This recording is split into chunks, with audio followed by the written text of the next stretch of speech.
கேள்வி நேயர்களுக்கு வணக்கம். நான் உங்க சிவசாமி. நம்ம இன்னைக்கு எத பத்தி பார்க்க போறோம்னா, முக்கியமான ஒரு டாபிக் தான் பார்க்க போறோம். அதாவது தமிழ்நாடு மட்டுமல்ல, புதுச்சேரியில விசிக வந்து தங்களுடைய ஆளுமைய காட்ட முன் வந்திருக்காங்க. தமிழ்நாட்டுல வந்து என்னதான் கூட்டணி பேச்சுவார்த்தை பல்வேறு இழுபறிகள் நீடித்தாலும், புதுச்சேரியில ஒரு 3 தொகுதியில வந்து நாங்க தனித்து போட்டியிட போறோம்ன்று விசிக தலைவர் திருமாவளவனுடைய அறிவிப்பு என்பது ஒரு சாதாரணமா நம்ம கடந்து போக முடியாது. இந்த அறிவிப்புக்கு பின்பாக என்னென்ன இருக்கிறது? ஏன் விசிக வந்து புதுச்சேரியில வந்து தனித்து போட்டியிடுறாங்க என்பத பத்தி தான் நம்ம காணொளியில பார்க்க. அதாவது இந்த வீடியோ நம்ம அந்த கருத்த சொல்றதுக்கு முன்னாடியே, நான் திருமாவளவனுடைய அறிக்கைய வந்து படிச்சு பார்த்தோம்னா சரியா இருக்கும்னு நெனைக்கிறேன். புதுச்சேரி மாநிலத்தில் விடுதலை சிறுத்தைகள் கட்சி தனித்து போட்டி. புதுச்சேரி மாநிலத்தின் மதச்சார்பற்ற முற்போக்கு கூட்டணியில் விடுதலை சிறுத்தைகள் கட்சி கடந்த 10 ஆண்டுகளாக அங்கம் வகித்து சட்டப்பேரவை தேர்தல்களை சந்தித்து வருகிறது. 2001ஆம் ஆண்டு 2 தொகுதிகளில் திமுக தலைமையிலான கூட்டணியில் போட்டியிட்டோம். கடந்த 2021ஆம் ஆண்டு தேர்தலில் உழவர்கரை பொது தொகுதியை மட்டுமே காங்கிரஸ் ஒதுக்கியது. கூட்டணிக்கு நெருக்கடி வரக்கூடாது என்ற வகையில் அப்போது அதனை ஏற்றுக்கொண்டு போட்டியிட்டோம். ஆனால் கூட்டணி கட்சிகளின் ஒத்துழைப்பு கிடைக்கவில்லை. எனினும் சுமார் 6000 வாக்குகளுக்கு மேலாக பெற்றோம். தற்போது நடைபெறவுள்ள சட்டப்பேரவைத் தேர்தலில் விடுதலை சிறுத்தைகள் கட்சி 3 தொகுதிகளை கோரியிருந்தது. நீண்ட இழுபறிக்கு பின்னரே வேட்புமனு தாக்கல் முடிந்த பின்னரே காங்கிரஸ் கட்சிக்கும் திமுகவுக்குமான கூட்டணி உடன்படிக்கை வந்து ஏற்பட்டது. கூட்டணியில் அதிக இடங்களில் போட்டியிடும் காங்கிரஸ் கட்சி மற்ற கூட்டணி கட்சிகளுக்கு தொகுதிகளை ஒதுக்க முன்வரவில்லை. திமுக தரப்பிலிருந்து ஒரு தொகுதியை விசிகாவுக்கு ஒதுக்க முன்வந்துள்ளது. இருந்த போதிலும் வேட்புமனு தாக்கல் முடிந்த பிறகும் கூட எந்த தொகுதி என்பது இன்னும் உறுதியாகவில்லை. விடுதலை சிறுத்தைகள் கட்சி, சிபிஐ வேட்புமனு தாக்கல் செய்துள்ள தொகுதிகள் அனைத்திலும் காங்கிரஸ் கட்சியும் வேட்புமனு தாக்கல் செய்துள்ளது. விசிகாவுக்கு இதுவரை எந்த தொகுதி என்பது தெரியாத நிலையில் எமது கட்சி நிர்வாகிகள் தேவையற்ற மன உளைச்சலுக்கு ஆளாகியிருக்கிறார்கள். எனவே விசிக சார்பில் தற்போது வேட்புமனு தாக்கல் செய்துள்ள ஊசுடு, நெட்டப்பாக்கம் மற்றும் உழவர்கரை ஆகிய 3 தொகுதிகளில் தனித்து போட்டியிட முடிவு செய்துள்ளோம். நாங்கள் போட்டியிடாத மற்ற தொகுதிகளில் மதச்சார்பற்ற முற்போக்கு கூட்டணி வேட்பாளருக்கு ஆதரவு அளிக்கப்படும். இவன் தொல் திருமாவளவன், நிறுவன தலைவர், விடுதலை சிறுத்தைகள் கட்சி. இப்பதான் நம்ம ஆரம்பிக்கிறோம். ஏன்னா தமிழ்நாட்டில் வந்து இப்போ சட்டப்பேரவை தேர்தல் இன்னைக்கு நேற்று அறிவிக்க போறதில்ல. இது வந்து கொள்கை கூட்டணி. இதை நம்ம நினைத்திருந்தா நம்ம எப்பயோ பேசி முடிச்சிருக்கலாம். கடந்த ஆண்டு கூட இந்த கூட்டணி வந்து இறுதி பண்ணி முடிச்சிருக்கலாம். ஆனா கூட்டணிக்கு சில கட்சிகள் வர வேண்டும், இன்னும் கூடுதல் கட்சி வர வேண்டும்ன்றதுக்காகவே பார்த்தோம்னா, தமிழ்நாட்டுல வந்து வேகமா வந்து இந்த கூட்டணி இறுதி செய்யப்பட முடியலைன்றத நம்ம சொல்லணும். ஏன்னா நம்ம 200 தொகுதி வெல்வோம், 200 படைப்போம் வரலாறுன்றது தமிழ்நாடு முதலமைச்சர் மு.க. ஸ்டாலின் அவர்கள் சொன்னாலும், அதற்கான எந்த ஒரு வாய்ப்புகளையும் வந்து சரியான பயன்படுத்தலைன்னு தான் நம்ம சொல்லணும். ஆனா புதுச்சேரின்ற ஒரு சின்ன யூனியன் பிரதேசம் தான். அங்க வந்து 30 தொகுதி இருக்கும்போது, அங்கெல்லாம் நீங்க ஏற்கனவே முடிச்சிருக்கணும். இப்ப பாஜக கூட்டணி, என்ஆர் காங்கிரஸ் கூட்டணி உறுதியாகி, அவங்க ஒரு 15, 16 இடத்துல, பாஜக ஒரு 10 இடத்துல, அதுல கூட்டணி லட்சிய ஜனநாயக கட்சி, அதிமுக உள்ளிட்ட கட்சிகள்லாம் கூட்டணி வைத்து, அங்க வந்து அவங்களோட சீட் ஷேரிங்கே முடிஞ்சிருச்சு. ஆனா காங்கிரஸுக்கும் திமுகவுக்கு என்ன பிரச்சனைன்னு தெரியல. இல்ல உங்க தனித்து போட்டியிட போறீங்கன்னா, முன்ன கூட சொல்லலாம். திமுக நாங்க தனித்து தான் போட்டியிட போறோம். மத்த கட்சிக்கு எங்கெங்க போகணும்னு நினைக்கிறீங்களோ போய்க்குங்க. இல்ல நீங்க தனிச்சு நிக்கிறீங்கன்னா நில்லுங்க. நாங்க தமிழ்நாட்டுல மட்டும் தான் உங்களோட வந்து சேர்ந்து இருக்க போறோம். புதுச்சேரியில அப்படி இல்லன்னா, அப்படியாவது ஒரு சரியான கருத்தையாவது சொல்லணும்ல. இப்ப அ எல்லா ஒரு அரசியல் கட்சியும் வந்து தங்களுடைய வெற்றி வாய்ப்பு நோக்கி தான் அந்த தேர்தல் காலத்த வந்து சந்திக்க நினைக்கிறாங்க. திமுகவும் அத போல தான். அப்படி இல்லன்னா எதுக்கு திமுக வந்து 170, 165 தொகுதியில் நிக்கன்னு நினைக்கிறாங்க. அதே மாரி தான் புதுச்சேரியில காங்கிரஸ் வந்து உங்க தலைமையில தான் நீங்க ஏற்கனவே வந்து சில கூட்டணிலாம் உருவாக்கி இருக்கீங்க. திமுக வந்து ஏற்கனவே வந்து எதிர்க்கட்சியா இருந்திருக்கு. அவங்க 6 தொகுதி வந்து இப்போ வெற்றி பெற்றிருக்காங்க. 10 தொகுதியில போட்டியிட்டு 10 12 தொகுதி கடந்த தேர்தல்ல போட்டியிட்டு, நீங்க வந்து 15, 16 தொகுதியில போட்டியிட்டு 2 தொகுதி தான் வெற்றி பெற்றிருக்கீங்க. அப்ப நீங்கலாம் முன்னாடியே கூட்டணி அழைச்சு சரியா பேசணும். அதெல்லாம் பேசுறத தவிர்த்து விட்டுவிட்டு, சரியான கூட்டணி கட்சிக்கு ஒத்துழைப்பு கிடையாது.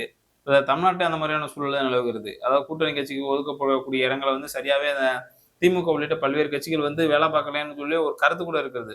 அது உண்மையும் கூட. அப்ப புதுச்சேரி என்றது ஒரு சின்ன ஒரு மாநிலம். அந்த ஒரு மாநிலத்தில ஒரு சீட் ஷேரிங் முடியாதுன்றது வந்து இது இந்தியா கூட்டணிக்கு ஒரு வேதனையான ஒரு செய்தி. அதுலயும் முக்கியமா பார்த்தோம்னா, கம்யூனிஸ்டுகளுக்கோ, விடுதலை சிறுத்தைகளுக்கோ தொகுதி இன்னும் பிரிச்சு தரல.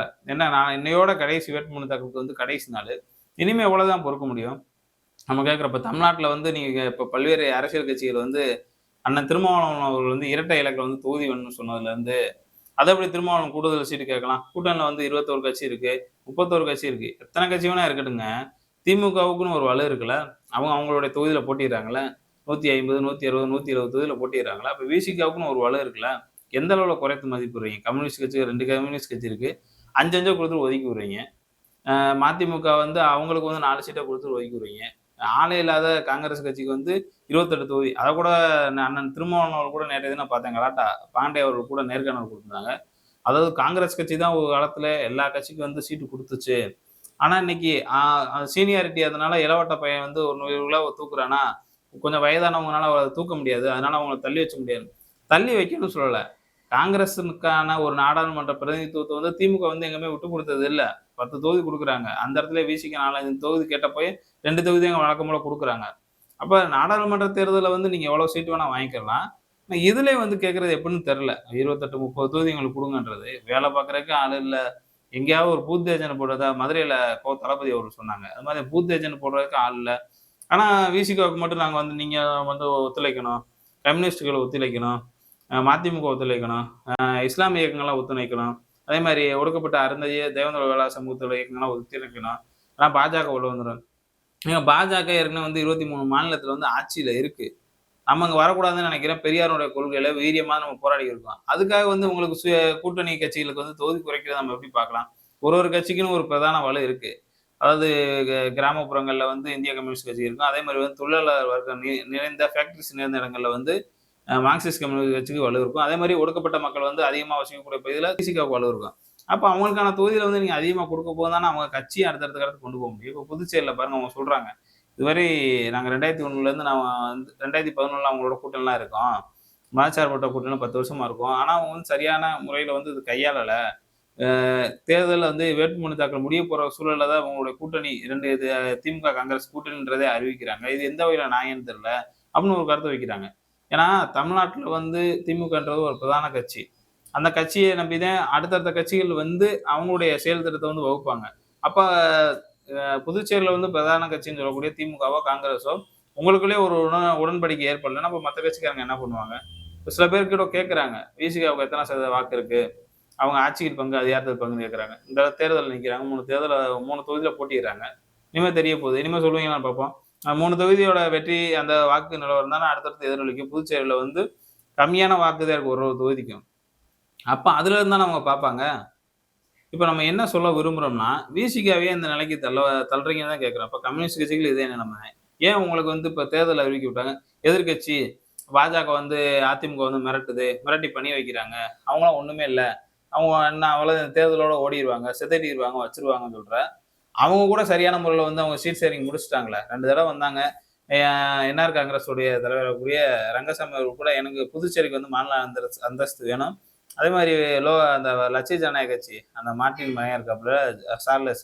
அவர் எங்க கூட ஒரு சில டிமாண்ட் வச்சு ஒரு 2 நாள் பரபரப்பா பேசப்பட்டுச்சு. 3வது நாள் இறுதி செய்யப்பட்டு அவங்களுக்கான வேட்பாளர்லாம் அறிவிக்கப்பட்டுருச்சு.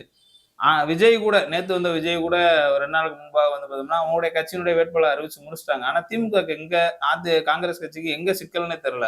நீங்க குறைந்தபட்சம் விட்டுக் குடுக்குற மனப்பான்மையில வரணும். வேல்முருகன் அவர்கள் கூட அண்மையில வந்து வெளியேறினாங்க. அவங்களுக்கு புதுச்சேரி உள்ளிட்ட அந்த வட மாவட்டங்கள்ல அவங்களுடைய வாக்கு இருக்கிறது. இப்ப பாமகவ பிடிக்காத, அன்புமணிய பிடிக்காத சில வன்னியர்கள் மக்கள் வந்து வேல்முருகனுக்கு வாக்களிக்கலாம். அவர் இருக்க கூட்டணிக்கு வாக்களிக்கலாம். அவருக்கு பின்னாடி வந்து பல லட்சம் பேர் திரள்றாங்க இல்லையான்றது 2வது பட்சம். ஆனா, அவர் இருக்க கூட்டணி, இப்ப அருந்ததி சமூக மக்கள் மத்தியில, ஒடுக்கப்பட்ட மக்கள் மத்தியில வந்து பல்வேறு இயக்கங்கள் இருக்கலாம். அவங்கள நீங்க சிறிய கட்சின்னு கூட நெனச்சு பார்க்கலாம். ஆனா, அவங்க அந்த கூட்டணியில நீங்க வச்சிருக்கிறதுக்காகவே அந்த சமூகத்தோட வாக்கு உங்களுக்கு குடுக்கும். அது மாரி தான் வன்னியர் மக்களினுடைய பிரதிநிதியா இருக்கக்கூடிய என்னதான் வேல்முருகன் அவர்கள் வந்து தமிழ் தேசிய பாதை ஒரு தலைவரா சொன்னா கூட, அவர் ஒரு வன்னிய மக்களுடைய பிரதிநிதியா பார்ப்பாங்க அரசியல் கட்சி. அதன் அடிப்படையில தான் கடந்த தேர்தல்ல வந்து பண்ருட்டியில வந்து அவங்கள வந்து வேட்பாளர் நிறுத்துனாங்க. திமுக போன்ற காங்கிரஸ் போன்ற கட்சிகள் வந்து இத வந்து தொடர்ந்து வந்து இந்த இழுபறி இதை தமிழ்நாட்டிலே இப்ப நீடிச்சுக்கிருக்கு. நேற்று தினம் எதிர்க்கட்சி தலைவர் எடப்பாடி பழனிசாமி அறிவிச்சிட்டாரு. பாஜக 27 தொகுதி, பாமக 18, அமமுகவுக்கு வந்து 11 தொகுதி. இங்க பாருங்க இன்னும் இழுபறில நீடிக்குது. தீர்மானம் வேற போட வேண்டிய நிலைமை இருக்கு. அவங்க வந்து டெல்லி அடிமை நம்ம சொல்லக்கூடிய நேரத்துல, நம்ம தமிழ்நாட்டு அரசியல்ல இருக்கக்கூடிய திமுக அரசு குறைந்தபட்சமாவது சரியா நடந்துக்கணும்னு தான் நினைக்கிறோம். ஏன்னா வட மாவட்டங்கள்ல, வட இந்தியாவுல உள்ள ஒடுக்கப்பட்ட மக்களுக்கினுடைய தலைவரா இருக்கக்கூடிய மாயாவதி, அ ராம்தாஸ் அத்வாலே, இங்கிட்டு சிராக் பாஸ்வான், இன்னும் அந்த ஆசாத்ன்னு ஒருத்தரா இருக்காரு. இன்னும் விக்னேஷ் மேவான் இந்த மாரி பல்வேறு அமைப்புகள சேர்ந்தவங்களா இருக்காங்க. அதே மாரி இங்கிட்டு மாதிய அமைப்புகள் போன்ற பல்வேறு அமைப்புகள் இருக்கும்போது, அவங்களுக்கான பிரதிநிதித்துவம் வந்து பாஜக கூட்டணி, காங்கிரஸ் கூட்டணியில தான் அந்த ஒடுக்கப்பட்ட மக்களுடைய பிரதிநிதித்துவம் குறைத்து காணப்படுற மாரியான ஒரு கருத்து கூட போய்க்கிட்டு இருக்கு. ஆனா நீங்க கவனிக்கணும். ஏன்னா வட இந்திய அரசியல் வந்து இங்க தமிழ்நாட்டுல மீண்டும் பேசுபொருள் ஏற்பட்டுச்சுன்னா, இப்ப விசிகாவுக்குலாம் ஒரு 25 தொகுதி கேட்பாங்க. இதெல்லாம் வந்து குறைந்தபட்சம் வந்து திமுக தலைமை வந்து கையாண்டு, இவங்களுக்கு விசிகாவுக்கு அவங்களுடைய பவர் என்னன்னு உங்களுக்கு தெரியும். அவங்க தென் மாவட்டங்கள்ல எப்படி இருக்காங்க, வட மாவட்டங்கள்ல எப்படி இருக்காங்க, மேற்கு மாவட்டங்கள்ல அவங்களுடைய வாக்குகள்லாம் எப்படி இருக்குன்னு உங்களுக்கு தெரியும். ஆனா மக்கள் நல கூட்டணி உருவான போது வந்து பார்த்தோம்னா, அந்த கூட்டணியுடைய முதல்வர் வேட்பாளராக இருந்த கேப்டன் விஜயகாந்த் அவர்கள் கூட தோல்வி தழுவுறாங்க. ஆனா திருமாவளவன் அவர்கள் கூட கடுமையான முறையில ஒரு 100 ஓட்டு, 81 ஓட்டு வித்தியாசம் தான் தோல்விய தழுவுறாங்க. அப்படி ஒரு பவர்ஃபுல்லான ஒரு லீடருக்கு வந்து, நீங்க சரியான ஒரு மதிப்பு குடுக்கணும்னு தான் இந்த நேரத்துல வந்து தெரிவித்துக் கொள்கிறேன். விசிகவினுடைய இந்த தனித்து போட்டி நம்ம எப்படி பார்க்கலாம்னா, ஆ இது ஒரு விசிகவினுடைய வாக்கு சதவீதம் வந்து நிரூபிக்கக்கூடிய வகையில இருக்கும். அரசியல்ல வந்து தாக்கத்தை ஏற்படுத்துமா? இல்லையான்றது 2வது பட்சம். நீங்க வந்து இப்படி பண்ணலைன்னா நாங்க அறிவிக்க தயாரா இருக்கோன்றத தமிழ்நாடு தேர்தலுக்கு ஒரு முன்னோடியாக தான் நம்ம பார்க்க முடியும். விசிக தோழர் வந்து கடுமையான முறையில வந்து அந்த 3 தொகுதிய தாண்டி மற்ற தொகுதியில வந்து அண்ணன் திருமாவளவன் அவர்கள் சொன்ன மாரி மதச்சார்பற்ற முற்போக்கு கூட்டணிக்கு வந்து ஆதரவு தெரிவிக்கணும். 3 தொகுதியில வந்து விசிக வெற்றி பெறுவதற்கான ஒரு முயற்சியும் கூட எடுங்கன்றத அந்த நேரத்துல வந்து தெரிவித்துக் கொள்கிறேன். நன்றி.